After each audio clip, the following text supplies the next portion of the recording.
Welcome to The Sun is Laughing at You for our first recipe. And I'm pretty stoked about this recipe, see? I spent 20 years trying to recreate what was to me a perfect taco. Taco Bell. At Taco Bell, the value is as tasty as the food. You can load up on our great tacos, burritos, and tostadas, all for a price that could put change back in your pocket. Honey, where do you get such great ideas? I have no idea. It's deliciously different. It's Taco Bell. The first time I bit into a Taco Bell taco, I was magically lifted to another galaxy. Now the ingredients here are all very crucial to making this work. So if you don't have any of them, it's not going to quite turn out the way it needs to.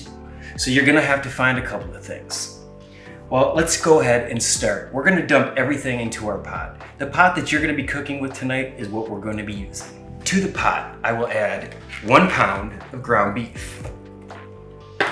Let's go ahead and use 3/4 cup of beef broth.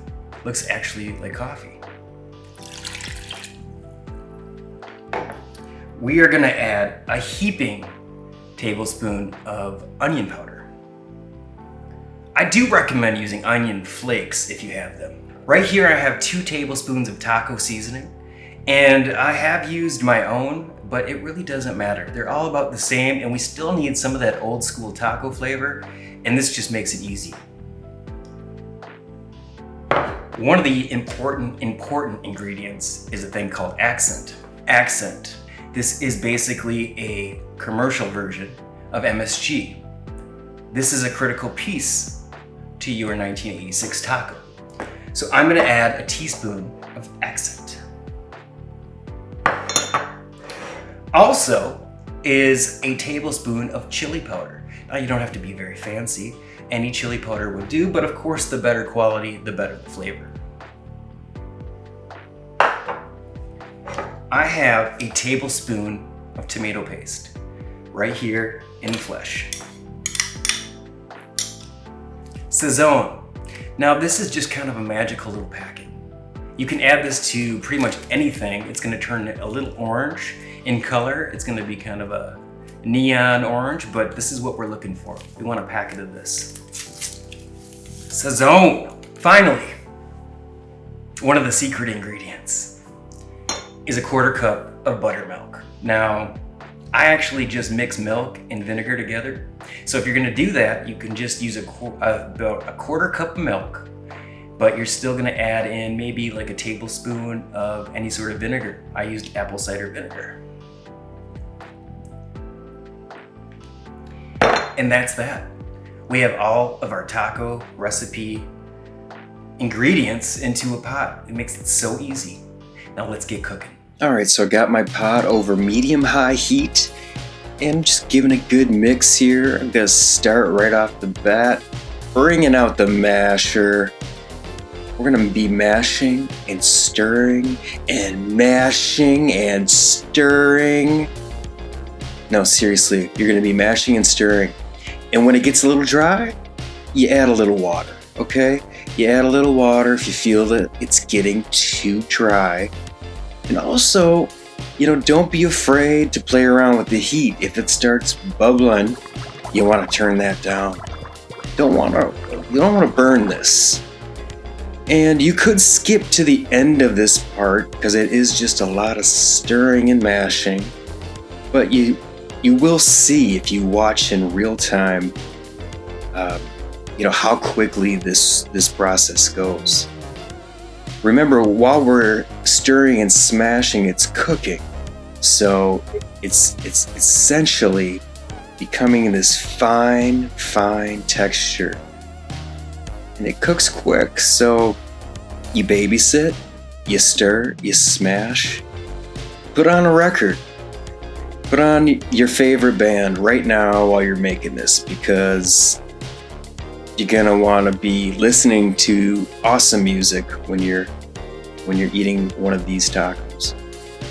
And just delicate with the meat, because you don't want to mess with this, and it's coming together so quickly. I used 93.7 instead of the usual 80-20 this evening, and couldn't be happier with the outcome.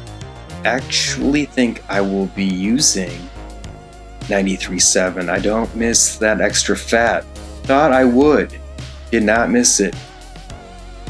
I have tried this with ground turkey. Very good as well. Just a little bit different. You know, you're gonna have to up your seasonings with turkey.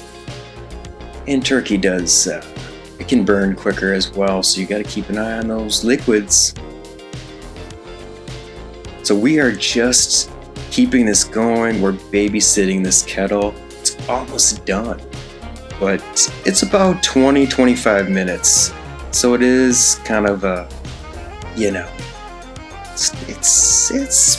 it is cut a little bit. Big shout out to mom and dad out there, teaching me all my mashing and stirring skills. Love the smasher. You're probably like, what's going on? Why am I watching this? Oh, you know why you're watching. You know, you want that. That's what you're looking for, right there. And the first time that you make this, you're gonna know it was worth it. So I'm gonna hit this with a little pepper, just a dash here, and a little bit of salt. But you got to go easy. You know, we're gonna hit it with just a little tip of salt. I don't want anything to be over salty in this. It's already got plenty of sodium.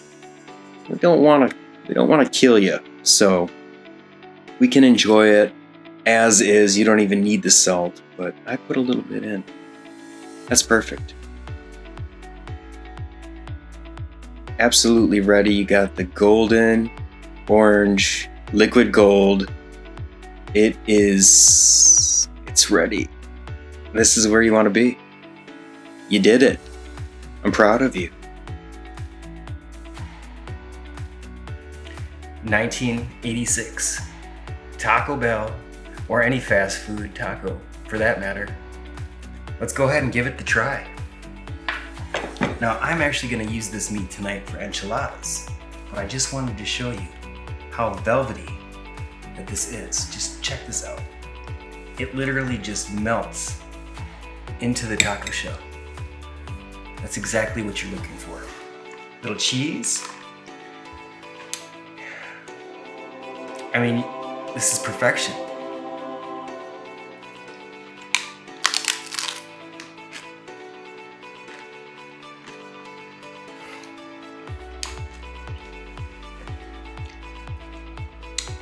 Even though this is a very stale taco shell, I'm still just shocked every time that I eat these that I created this. It's so spot on. It's not even funny. Try this out, and if you like it, or if you don't, respond in the comments. I'd love to hear your feedback. Hopefully you're like, thank you, because this is worth it. Again, have a good day.